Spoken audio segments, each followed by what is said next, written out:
આપ જોઈ રહ્યા છો સંદેશ ન્યૂઝ। હું છું પૂનમ। અત્યારે સમય થયો છે 8 વાગ્યાનો અને સૌપ્રથમ નજર કરીશું 8 એવા સમાચારો પર જેમણે મચાવી દીધી છે રાજકીય હલચલ। શરૂઆત કરીએ આ સમાચારોની તો લાતુરમાં સભા સંબોધી રહેલા રાહુલ ગાંધીએ જણાવ્યું કે લાતુરમાં તો આજ મુદ્દે ચર્ચા કરવા આપણી સાથે સંદેશ સ્ટુડિયોમાં ઉપસ્થિત છે બીજેપીના નેતા સુનિલભાઈ સોલંકી, સાથે જ કોંગ્રેસના નેતા જયરાજસિંહ પણ આપણી સાથે જોડાઈ ચૂક્યા છે, તો આમ આદમી પાર્ટીના નેતા સંતોષ રઘુવંશી આપણી સાથે જોડાઈ ચૂક્યા છે। આપ સૌનું સ્વાગત છે સંદેશ સ્ટુડિયોમાં। સુનિલજી, આપને પૂછવા માંગીશ કે પાકિસ્તાન શા માટે આ રીતે ડરી રહ્યું છે કે જો ખરેખર મોદી પીએમ બનશે તો પાકિસ્તાને યુદ્ધ માટે તૈયાર રહેવું પડશે, આવું શા માટે? કોંગ્રેસે આ દેશમાં જે પ્રકારનું શાસન કર્યું છે અને આપ જોઈ રહ્યા છો કે છેલ્લા ઘણા વર્ષોથી એ પછી પાકિસ્તાન હોય કે પછી બાંગ્લાદેશ હોય કે પછી ચાઇના હોય, જે પ્રકારની સરહદ પર જે પ્રકારની દાદાગીરી આ પડોશી દેશ કરી રહ્યા છે અને એમાં કેન્દ્રની કોંગ્રેસની સરકારની જે નીતિ રહી છે એમાં દેશ અને દુનિયા એ ચોક્કસ જોવા માંગે છે કે હવે તો આપણા આ દેશના વડાપ્રધાન એવા હોવા જોઈએ કે જે ખરેખર આપણા દેશની અંદર આપણા દેશનું ગૌરવ વધારે અને દેશ અને દુનિયામાં પણ આ દેશનું મોડલ કોણું વલણ અપનાવ્યું છે। હલો, એટલે ક્યાંક ને ક્યાંક કોંગ્રેસે કોણું વલણ અપનાવ્યું છે ખરા? ચોક્કસપણે હું કોંગ્રેસને કહીશ કે એણે કૂણું વલણ તો અપનાવ્યું છે, પણ આ દેશની જે આર્મી છે, આપણા દેશની જે આર્મી છે એ આર્મીના પરિવાર સાથે, એ આર્મી સાથે પણ ખૂબ જ ક્રૂર મજાક કરી છે એવું હું કહું છું। જયરાજસિંહજી, આપનું શું કેવું છે આ બાબતે? ભાઈશ્રી જે વાત કરી રહ્યા છે એમાં કઈ મુદ્દા આધારિત ચર્ચા થતી એવું લાગતું નથી, પણ એમને મારે 2-3 વાત કહેવી છે કે જે રીતે કાલ્પનિક સત્તા પર આવવાની વાત કરી રહ્યા છે એમાં હું બિલકુલ મુદ્દાની વાત કરું કે પહેલા એનડીએનું તમારું શાસન હતું ત્યારે કારગિલની અંદર ઘૂસણખોરો ઘૂસી ગયા હતા, તમને ખબર પણ નહોતી, તમારી આર્મી ઊંઘતી હતી, તમારા વડાપ્રધાન મુશરફનું આગ્રામાં લાલ જાજમ બિછાવી અને સ્વાગત કરવામાં વ્યસ્ત હતા। આજ સુષ્મા સ્વરાજજી વાંકાવળીને આદાબ કરવામાં વ્યસ્ત હતા, ત્યારે બીજી બાજુ ઘૂસણખોરો કારગિલમાં ઘૂસી ગયા હતા। એટલું નહીં, કારગિલમાં જયારે ગયા પછી સેફ પેસેજ આપી અને આજ ભારતના સૈનિકના તમામ લોકોનું મોરલ તોડ્યું હતું। એટલો મુદ્દો તો જુદો રહ્યો। એ સિવાય કોંગ્રેસની વાત કરો, કોંગ્રેસનું જયારે શાસન રહ્યું છે કોંગ્રેસે તો પાકિસ્તાનના 2 ટુકડા કર્યા છે। બાંગ્લાદેશનો જન્મ કોંગ્રેસે જ આપેલો છે ભાઈ, અને 55,000 સૈનિકોને નજરકેદ કરી પકડી લાવ્યા હતા। ઇસ્લામાબાદમાં તિરંગો ફરકાવ્યો હતો કોંગ્રેસના શાસનમાં। કોંગ્રેસની સિદ્ધિઓની તો વાત કરી શકાય નથી। સામે બીજી પણ વાત કરું કે નરેન્દ્રભાઈ વડાપ્રધાન થશે તો જે ધાડ મારી દેવાના છે એના કરતા મુખ્યમંત્રી હતા ત્યારે જ કસાબ અહીંથી પોરબંદરથી જ મુંબઈ ગયો તો ત્યારે રોકી જ લેવો જોઈએ। અક્ષરધામ પર હુમલો થયો ત્યારે એ હુમલો રોકી જ લેવો જોઈએ। સિવિલ હોસ્પિટલમાં કાલુપુરમાં બોમ્બ ધડાકા થયા હતા તો એ રોકી જ લેવો જોઈએ। અને જ્યાં સૈનિકોની 100% સૈનિકો માટે આ દેશમાં એક નાગરિકને માન અને સન્માન છે ને એના માટે જાન નોછાવર કરવા પણ તૈયાર છે, પણ જયારે બીજી બાજુ તમારું છત્તીસગઢમાં શાસન છે ત્યારે રોજ બરોજ દરરોજ હુમલાઓ થાય છે અને રોજ સૈનિકો મરી જાય છે, એના માટે તમારું શું કહેવું છે એ વાત કરો। તમારું શાસન છે ભારતીય જનતા પાર્ટીનું સુનિલભાઈ। વડીલ મારા મિત્ર, તમને એટલું કહું કે આ કસાબને બિરયાની ખવડાવનારા પણ તમારી સરકાર હતી।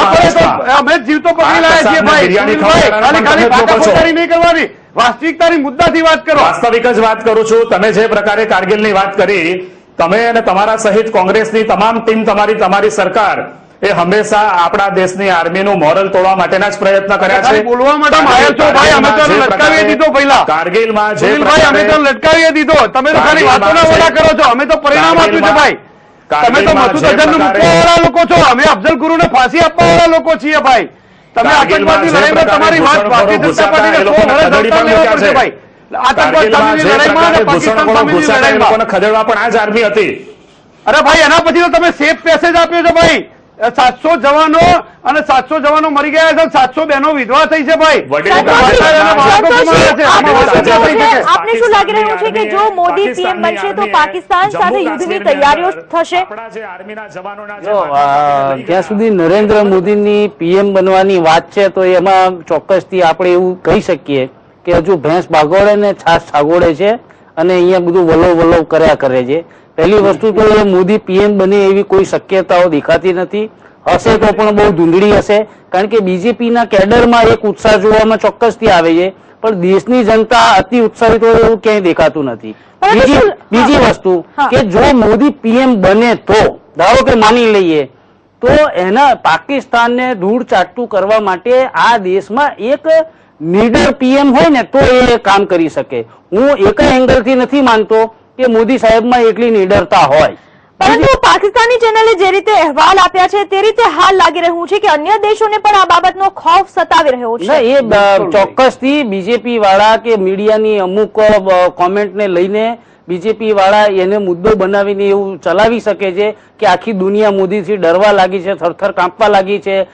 ચીન પોતાનો આપણો અરુણાચલ વાળો પ્રદેશ આપણને પાછો આપી દેશે જેવા મોદી પીએમ બનશે તરત. મોદી દાઉદનો કોલર પકડીને પાકિસ્તાન ત્યાં ખેંચી લાવશે. એ બધી કોરી કલ્પનાઓ છે. આ એ જ મોદી છે, આ એ જ મોદી છે કે જે સાબરમતી જેલમાં 1 મહિના સુધી એમની સીટ નીચે આતંકવાદીઓ સુરંગો ખોદી કાઢે છે. આ ભાઈને ખબર નથી હોતી. આસારામ પકડી શકતો નથી. નારાયણ સ્વામી તમે ના પકડી શકો ભાઈ. ગુજરાતની વાત કરો, ગુજરાતમાં તમામ પોલીસ આસારામને પકડી આસારામ જેવા ધાર મારવાના છો. ખાલી લોકોની આસારામ જનતાને જેવા કેવું ને એના બોલાવો છો? દીકરા નારાયણ સાંઈ જેવા સમાજના દુશ્મનોને 56-58 દિવસ સુધી બીજા સ્ટેટની પોલીસો પકડીને એમને લાવીને અહીંયા સોંપણી કરવી પડે છે. તો એ પાકિસ્તાનમાં કે બીજા રાજ્યોમાં કે ચીનમાં શું ધાડ મારી લેવાના છે? અને એના માટે પોતાનામાં એક નિડરતા હોવી જોઈએ કે જે આપણા દેશમાં લાલ બહાદુર પરંતુ શાસ્ત્રીમાં જરાથી હતી. એવું શું કામ એને લોકોનું પણ કહેવું છે કે સામે વળતો પ્રહાર કરવામાં કેન્દ્ર સરકાર નિષ્ફળ જઈ રહી છે. એટલા માટે કે વળતો પ્રહારની વાત કોઈ કેન્દ્ર સરકાર કોઈ નિષ્ફળ નથી. આંતરરાષ્ટ્રીય પોલિસી હોય, વિદેશ નીતિ હોય, આજ આતંકવાદને જીવતા તમે કહું દુનિયાના તમામ કિસ્સા જોઈ લેજો. અહીંયા અક્ષરધામ પર હુમલો થયો હતો ને તે આતંકવાદીઓ મારીને પછી 24 કલાક પછી મુખ્યમંત્રી એનએસજી કમાન્ડો જયારે અડવાણીજી ગૃહમંત્રી જયારે આવ્યા હતા ત્યારે ગયા હતા ભાઈ. કસાબને તો મુંબઈની અંદર જીવતો પકડી લીધો છે. આ જીવતો પકડી લીધા પછી આંતરરાષ્ટ્રીય લેવલે ત્રાસવાદી રાષ્ટ્ર જાહેર કરવામાં બહુ મોટો ફાળો છે ભારતનો. આ એની કૂટનીતિ છે. ભારતીય જનતા પાર્ટી વાળાને કૂટનીતિના એના પાઠ શીખવામાં વર્ષો લાગી જવાના છે. હું કોંગ્રેસના મારા મિત્રને એટલું કહેવા માંગુ છું કે કાશ્મીરની અંદર પાકિસ્તાનની આર્મી આવીને ભારતના આર્મીના જવાનોના માથા કાપીને લઈ જાય એમાં ક્યાં તમારી ઇન્ટરનેશનલ પોલિસી તમને નડે છે? અરે ભાઈ અંદર આવી જ નથી. તમે ખોટી વાત કરો, તમે માહિતી ખોટી લોકો આપો છો. અચ્છા, તમે આ વાત પાકિસ્તાનની વાત થઈ કરો છે. પણ તમે એની જ વાત કરો ભાઈ. આ વાત થઈ છે છત્તીસગઢમાં મોદીના ખૌફની કે ખરેખર જો મોદી પીએમ બનશે તો ના, જોડે હુમલા થાય શું થશે? આ વાત કરી તે પહેલા અન્ય એક વાત. બ્રેક બાદ આપનું સ્વાગત છે. એવા રાજકીય મુદ્દાઓ કે જેને લઈને આજે ચહલ પહલ જોવા મળી અને તે જ મુદ્દાઓને લઈને આપણે ચર્ચા કરી રહ્યા હતા. આપણી સાથે જયરાજસિંહ પણ જોડાયેલા છે. જયરાજસિંહ, આપણે પૂછવા માંગીશ કે જે રીતે તાજેતરમાં જે પુસ્તક બહાર પડ્યું છે તેમાં દર્શાવવામાં આવ્યું છે કે મનમોહન સિંહ ભલે પીએમ હોય પરંતુ અંદરના જે નિર્ણયો છે તે તમામ સોનિયા ગાંધી લે છે. હકીકતે અમુક નિર્ણયો જે છે તેમાં મનમોહન સિંહ સહમત નથી હોતા, છતાં પણ એ જ નિર્ણયો અમલમાં લાવવામાં આવે છે જે સોનિયા ગાંધી દ્વારા દર્શાવવામાં આવ્યા હોય. આવું શા માટે? પ્રથમ તો આપના સંદેશના માધ્યમથી એક વાત હું સ્પષ્ટ કરું કે સોનિયા ગાંધી કોંગ્રેસના પ્રમુખ છે. કોઈ પણ રાજકીય પક્ષ હોય એમાં સંગઠનનો વડો એનું ચાલે. અમારે રાજનાથસિંહ જેવું નથી. તમે રાજનાથસિંહ જુઓ, તમે રાજનાથસિંહ જુઓ તો તમને પ્રમુખ ઓછા મુખ્યમંત્રીના સચિવ વધારે લાગે છે. એટલે ટૂંકમાં PM નિર્ણય ના લઈ શકે, રાજનાથસિંહ કોંગ્રેસ રાજકીય અધ્યક્ષ પ્રમુખ નિર્ણય વાળું લઈ લાગતું શકે. નથી. મોદી સાહેબના પીએ વાળું લાગે છે. એવું અમારે ત્યાં ના લાગી શકે. એટલા માટે કે સંગઠન, રાજકીય પાર્ટીઓમાં સંગઠન મેઇન હોય છે.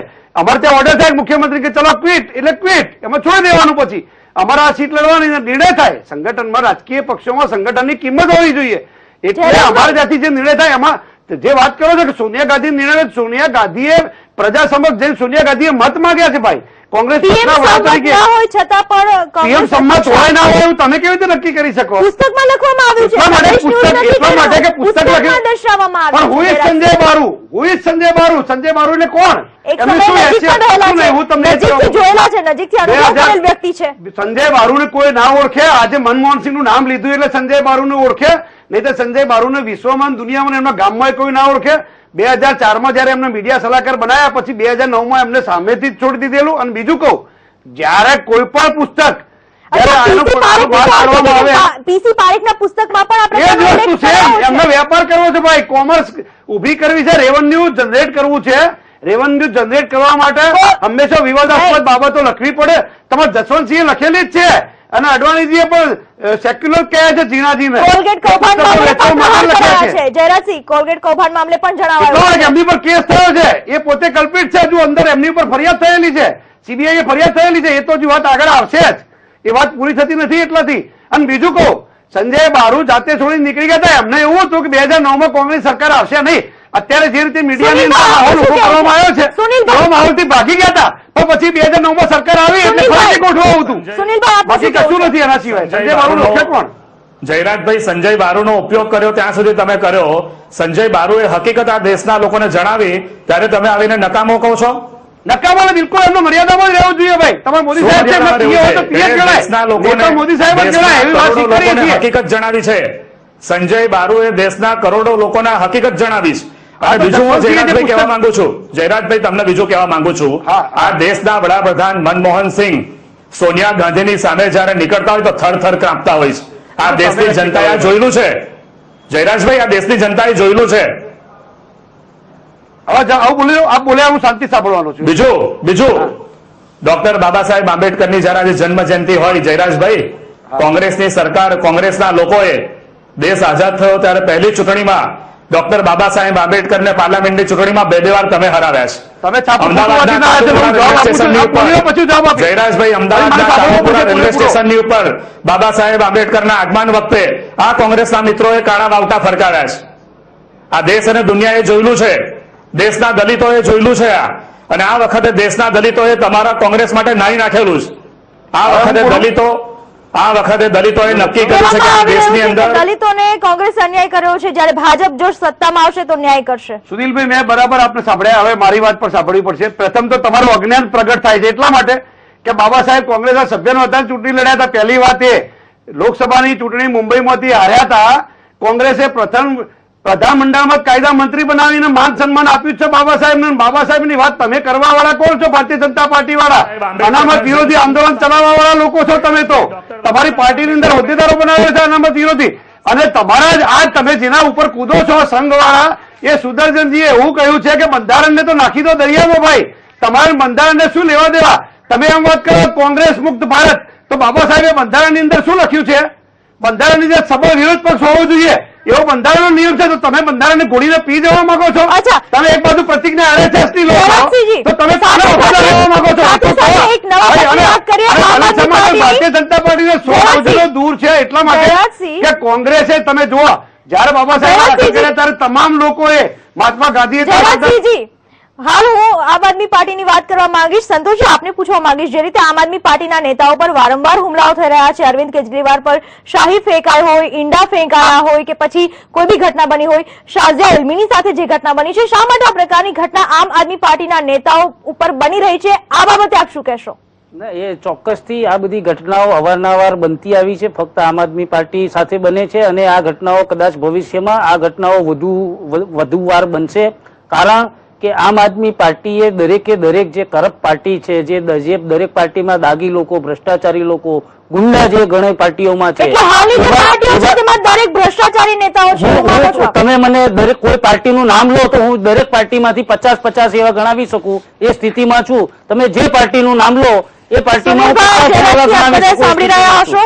એટલે મારી વાત કમ્પ્લીટ થવા દો. અને ખાસ કરીને કે આ દરેક પાર્ટીમાં જે ગુંડા, ભ્રષ્ટાચારી વગેરે વગેરે લોકો છે, જે આ દેશને લૂંટવા મથી રહ્યા છે અને લૂંટતા આવ્યા છે, એ લોકોના જે મેઇન માલિક કહેવાય એવા અદાણી ને અંબાણી પર આમ આદમી પાર્ટીના કન્વીનરે હુમલો કર્યો. ત્યારથી આમ આદમી પાર્ટીના દરેક નાનો કાર્યકર્તા હોય કે એનો મોટો નેતા હોય, દરેક ઉપર આ હુમલા ચોક્કસ વધી ગયા છે અને હજુ પણ વધતા રહેશે. ભ્રષ્ટાચારી ગણાવવામાં આવી રહ્યા છે, આપનું શું કેવું છે? એટલા માટે જયારે વહીવટમાં આવે ત્યારે ભ્રષ્ટાચાર તો થાય જ, કોઈ પણ સત્તા ઉપર સ્થાને. ભારતીય જનતા પાર્ટીનું શાસન છે. મારી વાત પૂરી સાંભળો, મારી વાત પૂરી કરવા દો, ખાલી વચ્ચે ના બોલો. મારી વાત પ્રશ્ન હા, તમને બોલવું જ પડશે. તમે કોઈનો જવાબ આપું, તમે મને પ્રશ્ન પૂછો છું, જવાબ આપવા તૈયાર છું, પણ મને બોલવા દેશો તો હું બોલીશ. નહીં બોલવા કેવી રીતે બોલીશ? બેન, તમે મને બોલવા દીધો શું કેવી રીતે બોલીશ? મને વાત સમજાવો. બોલો. અમે ભ્રષ્ટાચારી સામે પગલા લીધા છે. અમે મંત્રીમંડળમાં બેસાડ્યા નથી. બાબુ બોખરિયાના જેવા ભ્રષ્ટ મંત્રીઓ મંત્રીમંડળો નથી બેઠાડ્યા. પુરુષોત્તમ સોલંકી જેવા લોકોને અમે 17 કેસોની અંદર માત્ર 1 લાખ કરોડનો ભ્રષ્ટાચાર કર્યો છે ભારતીય જનતા પાર્ટીએ. હું આગળના વેઢે ગણાવું, ટાટાથી ચાલુ કરી અને છેક ઇલ્ડીગોલ્ડ કંપની સુધી, જેમાં સુપ્રીમ કોર્ટે કહ્યું હોય, પુરુષોત્તમ સોલંકીમાં સુપ્રીમ કોર્ટે કહ્યું છે. શું પગલા લીધા? જો ભ્રષ્ટાચારી ભારતીય જનતા પાર્ટી તો લોકાયુક્ત માટે 10 વર્ષ સુધી કેમ ટાકા કર્યા? આપ સૌનો આભાર. આપ અહીં આવ્યા, અમારી સાથે ચર્ચામાં જોડાયા, એ બદલ આપનો ખૂબ ખૂબ આભાર. તો તાજેતરમાં જ એક નિવેદન આપણને એ પણ સાંભળવા મળ્યું કે જે પક્ષ સત્તામાં આવે તો ભ્રષ્ટાચાર તો થાય જ, પરંતુ ખરેખર જનતા કોના પર પસંદગીનો કળશ ઢોળે છે તે તો 16મી મે જ ખ્યાલ આવશે. તમારી વિશેષ રજૂઆત અંતર્ગત અત્યારે બસ આટલું જ. વધુ સમાચારો માટે આપ જોતા રહો સંદેશ ન્યૂઝ. નમસ્કાર.